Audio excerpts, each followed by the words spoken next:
Welcome everyone. It is E for Engineering again. We are back with a new video. So today our topic is fluorescent tube or tube light. At the end of this video you will know working principle of tube light, function of ballast and starter, why tube light takes time to glow. Wow!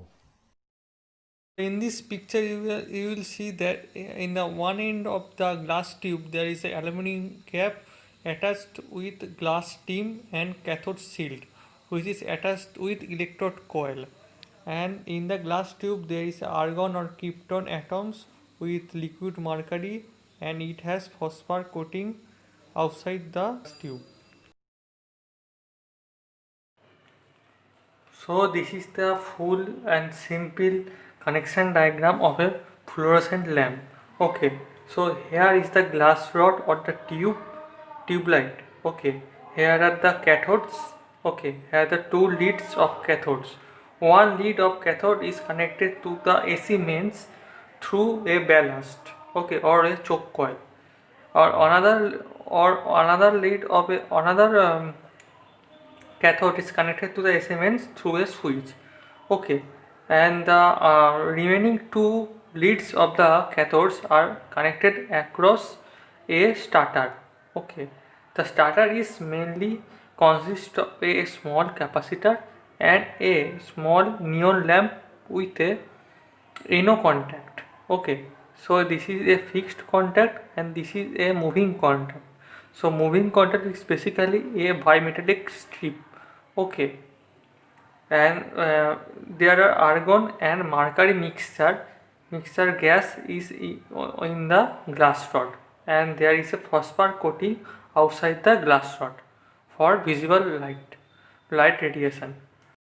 I also attached a summarized notes of fluorescent lamp for your interview purpose. Please see in the description below.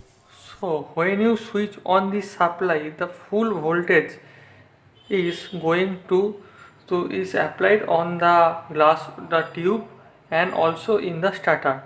Okay, as here the space is very less than this tube, so the neon light is glow on this starter.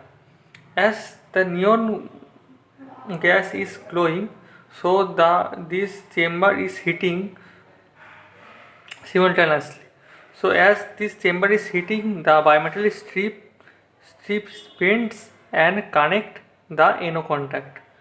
As this starter is closed, the circuit is complete and the current is flowing through ballast, this cathode, this starter, okay, and return to the neutral. Okay. If you are interested about Gillette coaching, feel free to contact Subhajit De and fill up the Google form given in the description. For this, thank you. The voltage for this there is a voltage drop across this ballast. Okay, as per for the voltage drop in the ballast, the voltage across this starter is lesser. As the voltage across this starter is lesser, the bimetallic strips return to NO. When when this connection breaks, a huge LDIDT, okay, a huge LDIDT come across this ballast and also come across this tube. Okay, so when this huge spike voltage is coming, the radiation of argon and mercury mixture, okay, is started. Okay, and the